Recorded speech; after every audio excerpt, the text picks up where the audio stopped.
नमस्कार, मैं doctor Mitali Dhanawade and welcome to Ayurveda with doctor Mitali. आज के टॉपिक में हम लोग देखेंगे कि आयुर्वेदा में सच में सिर्फ शाकाहार खाने का वर्णन किया है या आयुर्वेद में मांसाहार टोटली निषिद्ध माना है या आयुर्वेद में मांसाहार खाना पूरा निषेध किया है। तो चलिए देखते हैं। तो आजकल के ज़माने में आयुर्वेदा को मोस्टली बहुत ज़्यादा स्पिरिचुअल तरीके से माना गया है। तो इसीलिए शायद सबको लगता है कि आयुर्वेदा के मेडिसिन जब भी हम लोग खा रहे हैं या आयुर्वेदा का ट्रीटमेंट ले रहे हैं तभी शाकाहार लेना ही उचित है और मांसाहार का पूर्णतः त्याग करना चाहिए। लेकिन जैसे कि आजकल के ज़माने में शाकाहारी, मांसाहारी या नॉन वेजिटेरियन या ओवो वेजिटेरियन, वीगन, लैक्टो वेजिटेरियन ऐसे अनेक तरह के प्रकार हैं। वैसे ही पुराने जमाने में भी शाकाहारी और मांसाहारी ऐसे दो प्रकार के टाइप्स होते थे और हमारे आचार्य सुश्रुताचार्य जी ने किसी किसी व्याधियों के ट्रीटमेंट में भी आयुर्वेदा में मांसाहार खाने का वर्णन किया है। तो वो इस कुछ प्रकार है कि जैसे परिशुष्क मांस, मतलब जिन व्यक्तियों में परिशुष्क मतलब मांस की शुष्कता जिन व्याधियों में दिखाई दे, ऐसे व्यक्तियों में मांस खाना उचित है। अगर कुछ मार लगा है, कुछ इंजरी है, आघात हुआ है और उसके बाद किन किन व्यक्तियों के मांसपेशियों का बढ़ना कम हो जाता है, ऐसे व्यक्तियों में मांस खाना उचित कहा गया है। लेकिन ये जो मांस खाना है वो औषधि के रूप में और अच्छी तरह से पकाया हुआ होना चाहिए, प्रॉपर वे से पकाया हुआ। तो आयुर्वेदा में ये कैसे पकाए, इसके भी अलग अलग तरह के विधि विधान हैं। और आयुर्वेदा में हम वैद्यों में एक श्लोक बहुत ही प्रचलित है जिसे कहते हैं मांसम मांसेन वर्धयेत, मतलब मांस खाने से, मतलब मीट खाने से मांस धातु का अच्छी तरह पोषण होता है। तो ये जो श्लोक है मांसम मांसेन वर्धयेत, इसके दो मीनिंग निकलते हैं, मतलब दो प्रकार से हम लोग इसे सोच सकते हैं। तो ये जो श्लोक है इसमें दो इंपॉर्टेंट चीजें हैं वो हमें ध्यान में रखनी है। सो दिस स्पेसिफिक श्लोका ये जनरलाइज स्टेटमेंट नहीं है, मतलब हर किसी में जिनमें मांसपेशी कम है उनमें मांसाहार खिलाना चाहिए ऐसा नहीं है। जो लोग जिनको मांसाहार साथ में है, जो बचपन से मांसाहार खाते आ रहे हैं और जिनमें अलाउड है, जिनके धर्म में अलाउड है, उन्हीं को ये ट्रीटमेंट दिया जाए। तो ये रहा इसमें से फर्स्ट इंपॉर्टेंट पॉइंट। और दूसरा इंपॉर्टेंट पॉइंट जो ध्यान में रखना है, मांसाहार का औषधि स्वरूप उपयोग ऐसी ही व्यक्तियों में करना है जिनमें परिशुष्क मांस या मांस धातु की सच में कुछ कमतरता या कमी नजर आती है, कुछ आघातज व्रण मतलब एक्सीडेंटल इंजरी और उससे मसल लॉस हुआ है।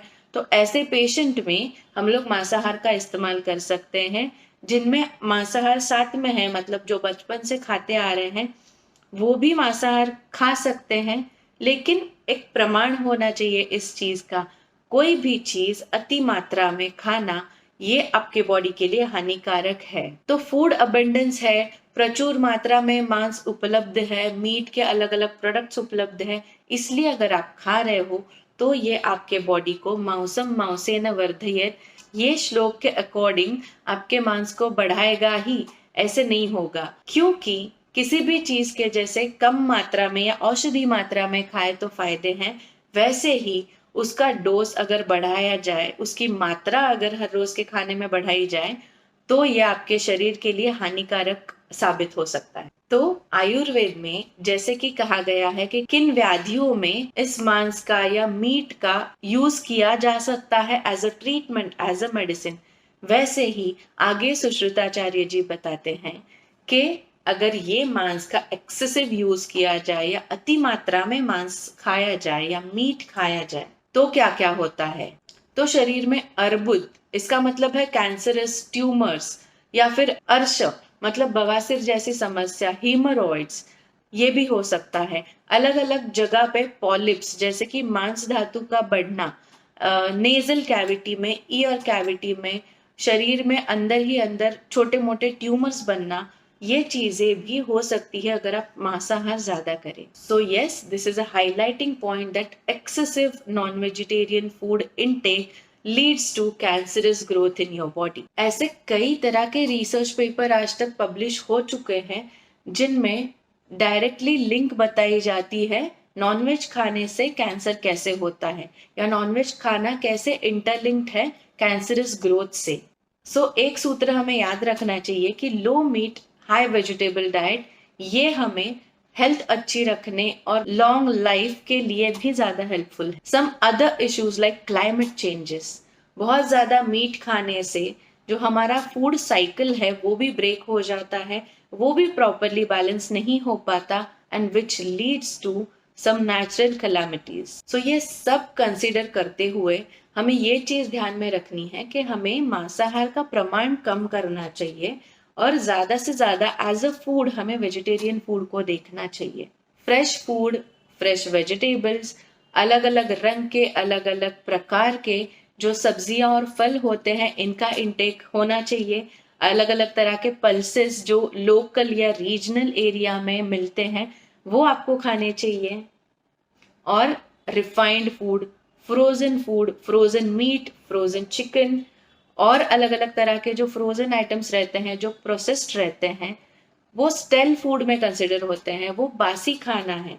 जब जितनी बार आप बासी खाना खाओगे आप में सात्विक गुण की कमतरता होगी, राजसिक और तामसिक गुण बढ़ेंगे, आपके ओवरऑल आचार विचारों में भी ये चीज रिफ्लेक्ट होने लगेगी।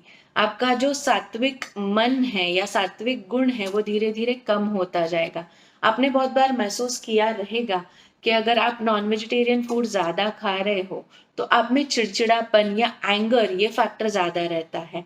वही सोचो कि जो दुकान में या सेल्स में रहते हैं उनकी वाणी कितनी मीठी रहती है, क्योंकि उनके खाने में मेजरली मीठा खाना या स्वीट या सात्विक फूड ज्यादा रहता है। और एक इम्पॉर्टेंट चीज, अगर आप इंक्लाइन हो रहे हो from non vegetarian to vegetarian तो आपको non vegetarian food directly abruptly बंद करके डायरेक्टली वेजिटेरियन होना भी रॉन्ग वे में जा सकता है। क्योंकि मेरे बहुत सारे पेशेंट हैं जिन्होंने ऐसा किया था, लेकिन अगर आप डायरेक्टली ऐसा बंद करोगे तो उनमें कुछ सिम्टम्स दिखाई दिए जिनमें है कि बहुत ज्यादा फटीग आ जाता है, बहुत थकान महसूस होती है अगर आप directly non vegetarian food cut down करके वेजिटेरियन होने वाले हो।